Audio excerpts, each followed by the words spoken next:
E fala galera do YouTube, João aqui trazendo pra vocês mais um vídeo. E bom galera, dessa vez eu tô trazendo do canal aqui pra nós aqui, é Paus Bonequinho Minecraft. Eu já mostrei dois pra vocês.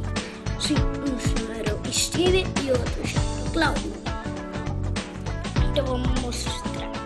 Aqui tem o X, ele vira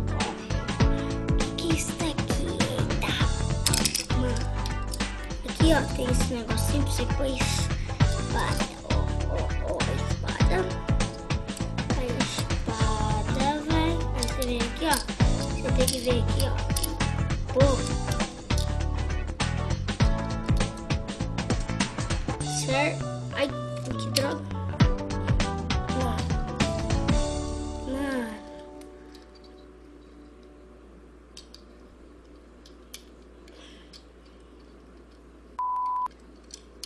Velho, eu tô tentando pôr na câmera do celular, aí foi.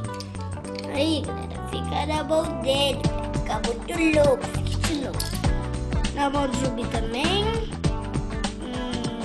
O olho dele é preto, tudo pixelado, velho, pixelado. O Iron Golem, ele é muito legal. Ele segura também alguns blocos.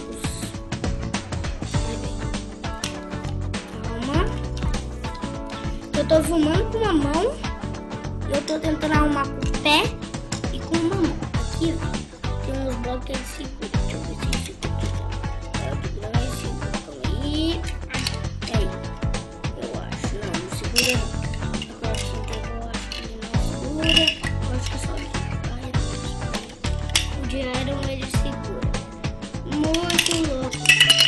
E tem uma... Ai, fez muito barulho isso.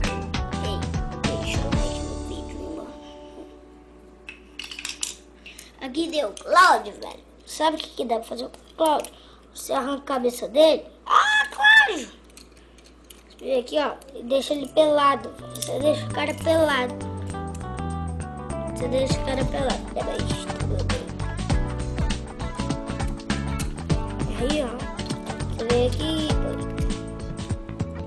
Tem a bigorna. E a bigorna.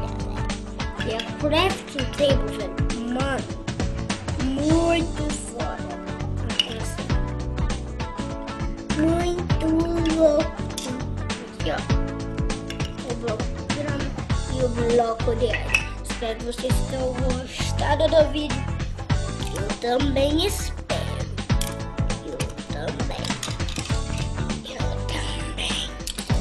Eu também. Deixa o like. Valeu, falou.